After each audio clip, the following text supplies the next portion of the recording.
Nearly as many slides as Joe, I'm afraid. I'm going to talk about the situation in the world today, especially with regard to the situation in the hacker world and the things that relate to our community. I could talk about that for an hour, no problem, but it would be very dry, and it would also be, given the state of the world as it is, it'd be very depressing. So I'll lighten it up a bit and tell you a little bit about me and the things I've done and some of the things that have happened. And then we'll get to the depressing stuff later. They say hackers aren't made, they're born. I'm not sure that's true completely in all cases, but it appears to be true in my case. In Amsterdam, we have these things. This is a street organ. I just took the first picture that came up on Google Images, but these are street organs, and if you look closely to the right, you see the stacks of books, and that's where they play their music from, with the little holes.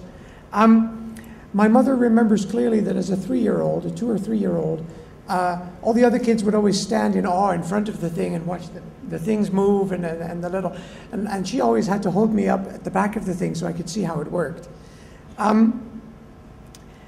Then at age 11, I built a radio transmitter so we could play cassette music and talk on the radio, and the entire village could hear us on a number of different frequencies all over the FM band, continuously differing frequencies, somewhere between the police and the air band, if we were lucky, mostly depending on the temperature of the transmitter, but we had fun. Then as a teenager in high school, I read the book Hackers, Heroes of the Computer Revolution by an American author named Stephen Levi. And in that book, he describes the early hackers at MIT and in the Bay Area. It was about people building and programming the first computers. And it was about people making computers accessible to the public, the first home computers. No, it's okay. I turned it off. I didn't. Otherwise, I talk and all these people keep looking at the street organ all the time. It's like everybody mesmerized by the street organ. And there was even people in the Bay Area in the 70s setting up a network of public terminals for people to use so they could use a system very much like Craigslist today to post public messages and read other people's messages. And reading that book made me realize that's what I was. I was a hacker. This is what I was called. I became familiar with the Chaos Computer Club from Germany, with 2600, the hacker magazine, most of you probably know. My own country didn't have a hacker culture as such. It had a few people interested in technology, some of them my friends, but it didn't have a hacker culture. But there was other inspiration. During the 1980s, the Netherlands did have a very active squatter movement. Radical anarchists, but with sort of a twist. There's a famous magazine called Bluff, and Bluff had really crazy articles. It showed how to tilt Amsterdam gas meters. So if you just tilted them 90 degrees, they were on flexible hoses, they would count less or no gas. So you could be in a house. Amsterdam is very cold, so you need lots of gas to heat your houses. How to break into places that you wanted to squat. There was articles about lockpicking, but it was all with a very big sense of humor. They even had articles by groups that were breaking into secret government bunkers to steal documents to get the plans for World War III and what they were going to do to the population and which people they were going to intern as soon as things started to go sour. And these plans were then published in this magazine. So I was at that time a 13 or 14-year-old. I was stuck in a village, way too properly brought up to be part of that scene. But I really enjoyed the humor. I enjoyed that these people were not just radical anarchists, sort of believing a cause and following it blindly, but they were also having truckloads of fun. So there was inspiration in Holland for sure, as much as there was inspiration in the Chaos Computer Club in 2600. In 1988, I went to the CCC Congress in Hamburg, which happens every year between Christmas and New Year. I highly recommend going there if you've never been. It's a really cool conference.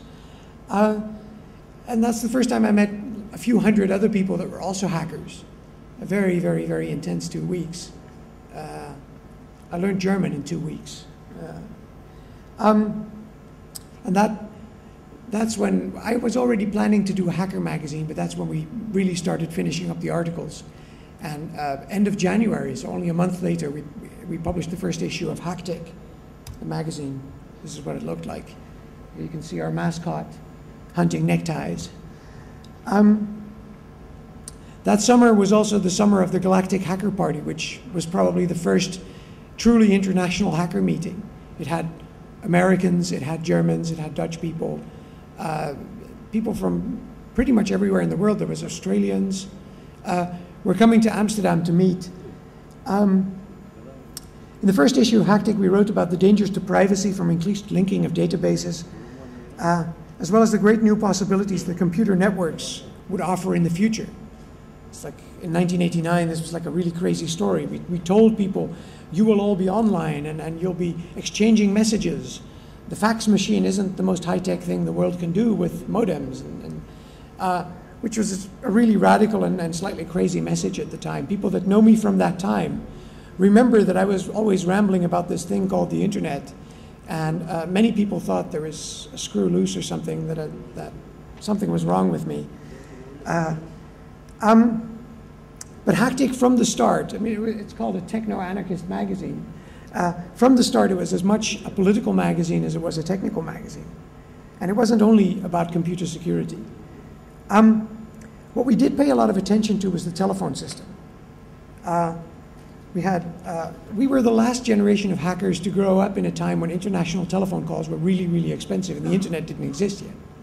So we paid the equivalent of $10 US or more per minute to call to the US. So international communications were still very, very expensive. Of course, there were ways you could trick the international phone system. You could dial a free telephone number abroad and then convince the other exchange that the call had ended, but do it so short that the other exchange didn't have time to tell my exchange to hang up on me. So my exchange would still think the call was in progress, and then you could, with a system of tones, you could tell the other exchange to dial anywhere. So you could dial a free number to a hotel in France, and then tell the French exchange to connect you to America, and there would be no billing.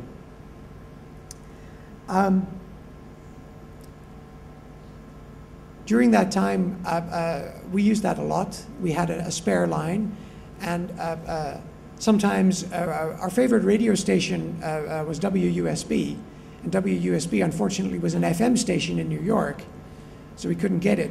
So usually we turned on the radio by dialing the WUSB listen line in New York, and then leaving that on sometimes for a week, just on the radio.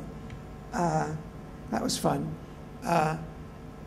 The girl that I was with, who is now my wife and the mother of my children, Carla, used that to call her brother on the ship that he was at, on the Inmarsat, which was really funny because they were, she was, at some point, they were playing chess over the Inmarsat. And the Inmarsat, if you were on a ship at that time, if the Inmarsat rang, you ran to get a pencil if you had to write something down. Nobody would ever, it's like total stress if the phone was on, because that was like $20, $30 a minute. So that was fun. We also made phone calls from one side of the desk to the other, from one phone over a lot of international stations, sometimes looping around the world 3 or 4 times and then calling the other phone, so you could say hello and then walk to the other phone, pick it up and hear yourself say hello.